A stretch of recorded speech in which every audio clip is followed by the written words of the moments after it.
Assalamualaikum warahmatullahi wabarakatuh.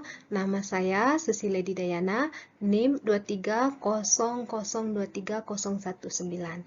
Baiklah, saya akan membacakan atau memaparkan tugas individu tentang model dan gaya kepemimpinan, perkembangan mutakhir tentang kepemimpinan.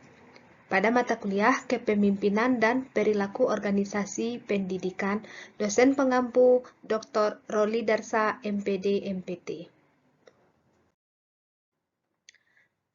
Pengertian model dan gaya kepemimpinan. Menurut Kartono, 2008, menyatakan sebagai berikut. Gaya kepemimpinan adalah sifat kebiasaan, temperamen, watak, dan kepribadian yang membedakan seorang pemimpin dalam berinteraksi dengan orang lain.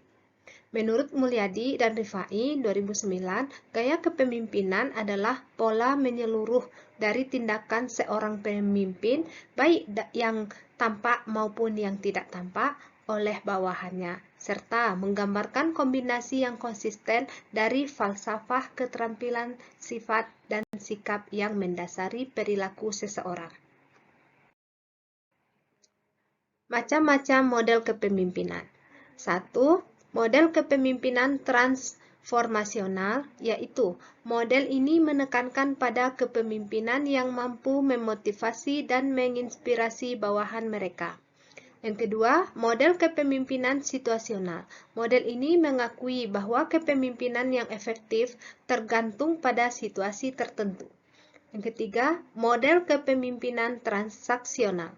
Model ini mencirikan kepada pemimpin yang berfokus pada pertukaran atau transaksi antara pemimpin dan pengikut. Yang keempat, model kepemimpinan servan atau pelayanan. Model ini menekankan pada pelayanan dan perhatian pemimpin terhadap kebutuhan bawahan.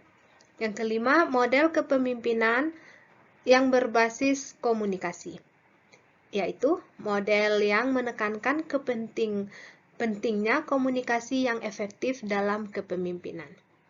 Yang keenam, model kepemimpinan kolaboratif. Model ini mengutamakan kerjasama dan partisipasi bersama dalam mengambil keputusan. Kemudian yang terakhir, ketujuh, model kepemimpinan berkelanjutan. Model ini menekankan pada kepemimpinan yang berfokus pada keberlanjutan. Kemudian gaya kepemimpinan. Yang pertama, gaya kepemimpinan otoriter. Di dalam gaya ini, pemimpin mengambil keputusan tanpa banyak partisipasi atau masukan dari bawahan. Yang kedua, gaya pemimpin atau kepemimpinan yang demokratis. Pemimpin demokratis lebih terbuka terhadap masukan dari bawahan. Mereka mendorong partisipasi, kreativitas, dan kolaborasi dalam mengambil keputusan.